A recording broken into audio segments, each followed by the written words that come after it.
What is going on, you guys? Welcome back to the channel. Today we're back in the garage and we're gonna unbox something that showed up a couple of days ago. In the previous video, you guys saw we headed out to Race Wars. We hung out with the S1 fam. We went to the EF versus DA meet and it was such an amazing time. A couple of things I want to touch topic on real quick. I know a lot of you guys have been wondering why I've been calling this car the H2B car instead of what I've been calling it before. And honestly, I've been calling it the H2B CRX because I'm trying to prevent a lot of spams in the comment section and a lot of the scammers that are contacting you guys through Telegram and all that. So trust me when I say this, the H2B car is still what it is and somebody is gonna be lucky to own it. I also mentioned videos weeks ago that we were supposed to bring on board another EG, and what had happened was the timeline had kind of came up super quickly. Despite me having to work on a lot of like customers' cars and friends' cars and finally getting around to working on my own car, we ran out of time to bring this other one up. So unfortunately, I didn't get to race at Race Wars, but regardless of the fact, I had a great time at the end of the day. So in today's video, we're not going to do car related stuff. I'm going to tell you guys that right now. I'm not sure, I think I've shown something that came to the house before I left. If I didn't, this video is going to cover it. You guys are probably going to know by the title, but anyways, so what I'm going to do right now is I'm going to clear out my table right here and we're going to set up this area for the new machine. So let's get to it. All the stuff here was already sitting here, except it was more towards the workspace because the machine was originally sitting in this corner. And because now the machine is gone, I kind of shifted everything over and now I got to clear it all back out and find new homes for everything. Well, not really, but brake cleaner originally was over here. My torch originally over here. 041 stainless steel lock wire. I use this to weld stainless and it's really cheap from Harbor Freight and it works great. The only thing with this is having to straighten out the coils once you pull a section of it out at a time. Got the keys to Big Bertha, Freelander bolts, probably go in here, a bunch of flat stocks.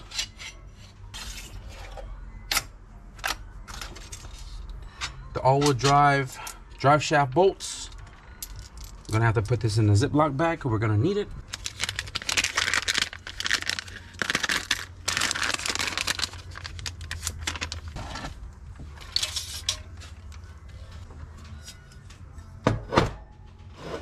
So I ended up cleaning my workbench extensively, had a couple of cups full of bolts that I organized and sorted into their own totes. But if you guys remember my TIG welding machine, the yellow machine that sat on my workbench, it was a brand called AHP Alpha TIG, and I bought it in 2017, my first machine, my learning machine, and it has done great all of these years up until I fried it. Now my buddy Kel, if you guys don't know the homie KELLYBUILT out here in the Bay Area, he does a lot of great fabrication, not just here though, he does fabrication pretty much anywhere. You can go to his website, check it out if you're interested in anything, link in the description below, and purchase one of his items. Support your boy, support your locals. But Kel uses all Everlast machines. So I checked out Everlast website and turns out that they're actually close by. They're not that far from me, like 40 minutes or so. And they have a machine that fitted what I was looking for. The POWERTIG analog 200 DV. And this was like in a ballpark of like $1,200. But I figured I'd just test my luck out and I emailed them to see if there was something we can work out.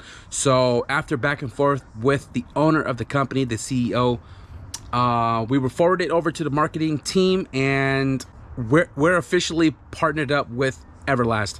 So they sent the machine of my choice, and obviously with the partnership there's going to be a lot of welding is going to be involved here with the channel. I really do want to get better with it. I do want to do a lot more fabrication with it, and this is the machine that's going to lead me the way. So POWERTIG 200 DV, this is the box that it shows up in, and it's only about 70 pounds, so not too shabby. The box is bigger than the machine because of the padding and everything needing to protect this to make it to the destination safely. So we're gonna go ahead and set you guys up. I'm gonna unbox this and pull this ginormous machine out and set it up on the workbench. I don't know why I say ginormous machine, it's really not that big. Cut away from yourself, not towards yourself.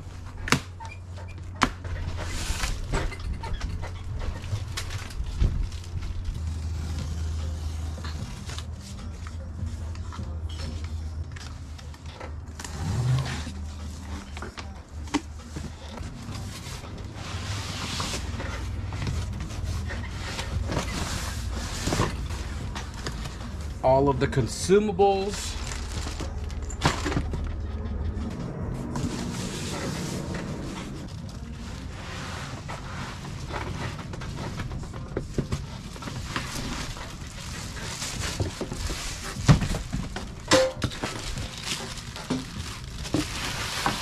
Wow, okay. This is a lot smaller than I thought. I'm not gonna lie to you guys. I'm already loving the fact that this thing is a lot smaller than the AHP. The yellow machine was about yay high, and man, this thing is super compact. So analog meaning everything is on the dial indicator, and we are not using the digital to adjust every parameter of all of these settings for AC and DC. So I went on Google, found some reviews, went on YouTube, found some videos. This machine, very simple to use, and I can't wait to hook this thing up and start doing some welding again. It's been 2 months since my machine broke, and I am super stoked to finally have another one in the stable.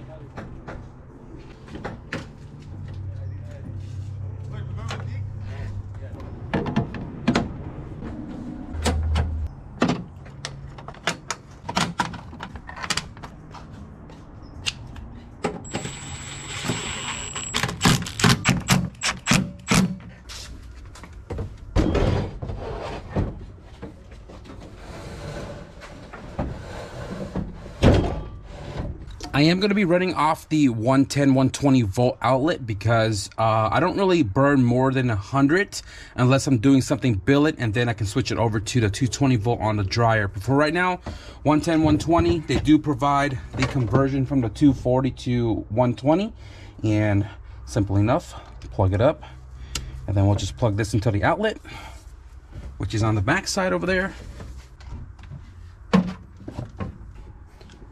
On my old machine, I've always ran on the 110, 120. I'm gonna go ahead and thread in the line from the regulator of the tank into the back of the machine.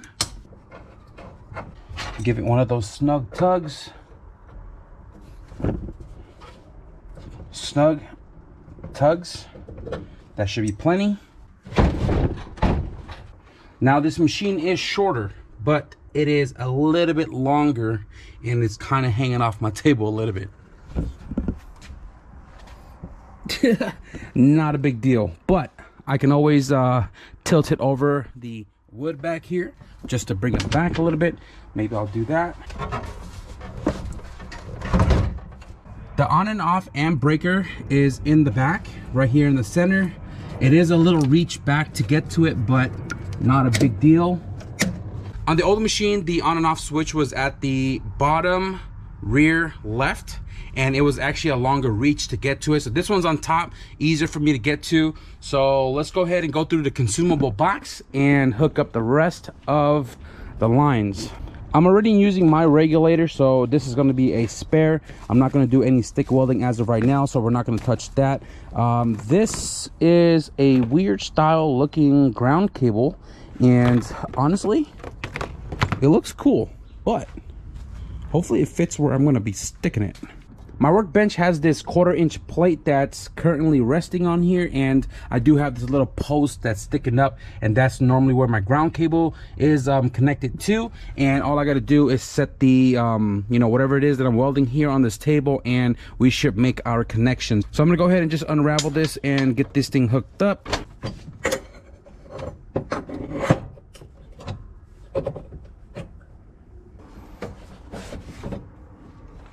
So this is going to go over here on the right. Lock that in place. Let me double check the manual here real quick. TIG torch. Where do I connect the torch for air cool? So the diagram for the work clamp is supposed to connect to the 4th on the right. So it's that one there. And let's go ahead and grab the foot pedal. With the foot pedal, I keep this under the toolbox, and I just kind of move it back and forth when I'm welding. And I'm just going to go ahead and pull enough of the cable just to plug it up to the machine, and then just zip tie this all back together so it's not a bunch of cords and cable dangling everywhere. The foot pedal plug goes in the most obvious spot because it does not fit anywhere else. And here we have that. This only goes on one way. Can't mess this one up. Lock that down. Bada bing, bada boom. I forgot which TIG torch this machine came with, and I want to say it was like a 17, because if that's the case, then I can literally reuse everything that came off my old machine. But let's find out really quickly, or it might even say it on the torch. Got a little consumer care package. Oh wow, it has its own sleeving and everything. That's freaking awesome. And if it didn't come with one, I would have forgotten it in the storage unit. But it looks like it comes with a WP26. So I got to figure out if my gas lens kit is interchangeable between the 26. But if it's not, that means I have to order another kit. We're not going to be using the button here on the TIG torch, so I'm going to remove this off the torch itself because we're going to be using the foot pedal. Pretty straightforward. Go ahead and put that in there. Lock that into place. This one right here is for the gas. That's going to go in the last slot right here. Lock that into place. I think we're kind of ready to rock and roll. So I went through the manual, got a better understanding of every dial that's on the interface here. And this green dial on the left, we're not going to be using it because we're going to be using the foot pedal and not the button on the torch. So that's going to be turned all the way to 0. This little green button here, we have pulse, remote, AC, DC, and mode. So for the pulse, we're going to be turning it off. And because we're not going to be using pulse, that means all of these blue knobs are going to be turned down because this is in relation to pulse tigging. And right here for the remote, we're going to be switching to the 2T because we're going to be using the pedal and not the 4T, which is on the button on the torch. We're going to be using the AC and DC. Obviously, this is going to be switched between aluminum and like metal welding. And the last one here is mode. We're going to be doing the HF start TIG, which is typically putting the torch, the tungsten above the material, and then, you know, hitting the foot pedal to start. There is lift start, and then there's stick. We're not going to be using stick, so stick is turned down all the way. These two yellow knobs right here are for aluminum welding. It is the frequency and the balance. So this is something you're going to have to figure out what works best for you, and normally I keep them about the same. So right now it's currently set at about 35, and then 100 for the frequency. 35 on the balance, 100 on the frequency, but that's going to change. The green knobs in the bottom left here is pre-flow and post-flow. So pre-flow, I'm probably going to set it to like a couple of seconds. So right now it's currently on 3, and then post-flow is after the weld is done. We want to make sure that we're going to be, you know, having gas coverage for the welds to keep it from being contaminated until it cools down. So post-flow is currently set at about 10, and that's obviously going to change depending on, you know, what it is we are welding. The red dial here on the top is pretty much the amperage. It goes from 5 to 200, and right now we're going to do steel. This right here is stainless steel. We already have it prepped. This right here is just MIG welding wire because I don't have any more stainless steel wires other than the coil, which I don't feel like straightening out as of right now. And I'm gonna go ahead and just fire this machine over and hear how it sounds.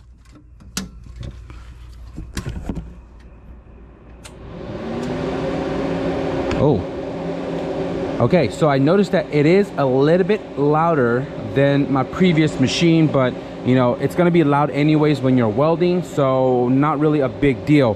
This is the vent from the inside of the machine, and obviously the fan is cooling all of the circuit board and everything that's inside, and the ventilation is to let it breathe out. So what I'm going to do is I'm actually going to put cardboard here like I did my previous machine, so that the wind, the fan, the airflow does not contaminate the weld, since I am welding right here, right next to that. So I'm going to get something to just block it off, just so we don't get air onto the workbench.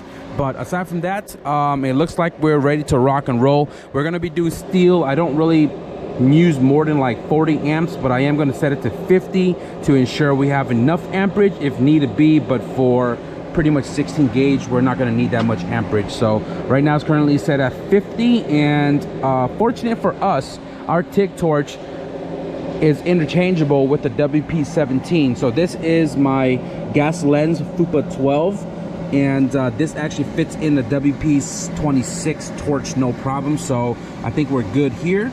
So let's go ahead and set you guys up and do some quick passes. I did mention I'm using the FUPA 12, so I am going to be setting the CFM of the argon at about 25 and see how well that works out.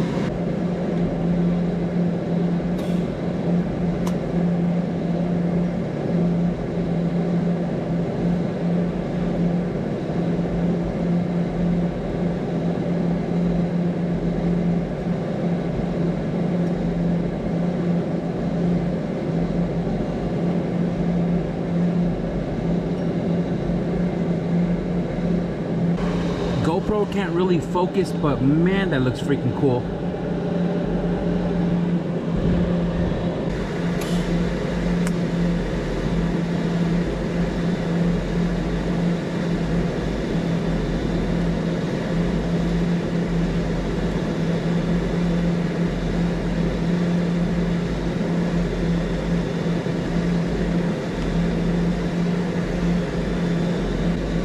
Yeah, doggy. I turned up the post flow to 12, and let's see if we can get some nice golden color. Right now we went from having kind of a purplish to a blue, and let's see if we can achieve that silver or gold.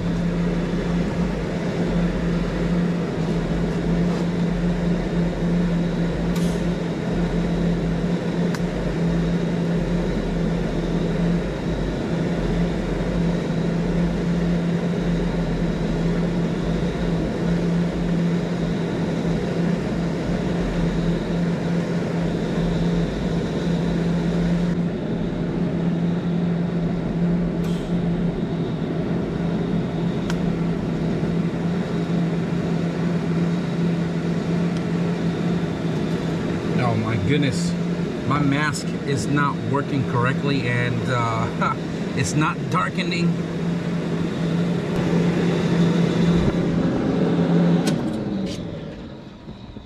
This machine shuts off really fast, like really fast. Can't really see it on the GoPro, but really nice and consistent. It looks really good. I'm not gonna lie to you guys, there are some sugar coating in there, but not a lot. And obviously we're not like back purging or anything, but for the most part, man, this looks freaking awesome for the first run, and I can't wait to try aluminum. I'm not really gonna set it up for aluminum as of right now. Check out my mask. This thing is so messed up. I need to figure out the part number on this so I can you know, get another replacement. 9100. Okay, I'm gonna have to pick up a couple of these new lenses because this is my second one, but I mean, it's not really bad. This is my second one in like 5 years, right? But what it was doing was it was not auto darkening, and my eyes kept seeing the full arc, and I feel like I'm going blind. Just that little couple of sparks that I saw through the lens. But I'm overall really happy with the Everlast. One, it is small and compact. Two, it's very simple to understand and easily to learn how to use the machine. The manual literally shows you how to weld, like, you know what I'm saying? If you've never welded before, there's a whole back section of the manual that shows you how to weld. So because I already know this, it's nice to know that they offer that in the manual for those who are just learning. I like that it is very smooth with the weld. It's really smooth with you know, the way it arcs and everything. And I have yet to learn a little bit more with this machine, obviously, because we haven't done the aluminum stuff yet. But I'm really stoked to finally have a new machine here on the workbench so we can get back to projects. The H2B CRX is gonna need an exhaust done, and I haven't really gotten to it because I needed a new machine. And I did mention before that I have this right here that we're gonna be using on the car, which is full stainless steel. And the only thing I really need for this is a V-band for this end to the downpipe. So we're going to be doing this soon. The intercooler bracket also broke off the H2B CRX, so I'm going to be doing aluminum welding with this machine here real soon. The tab is the tab's right here, and I'm gonna have to repair that.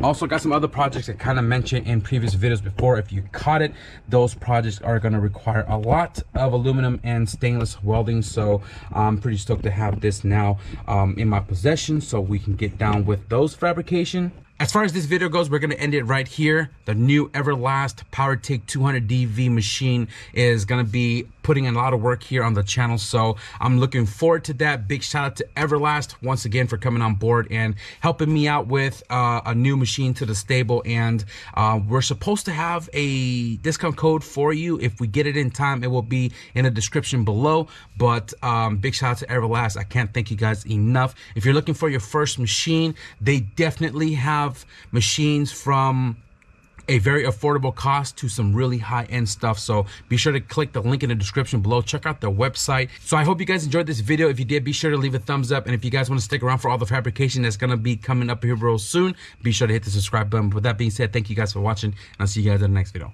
Peace.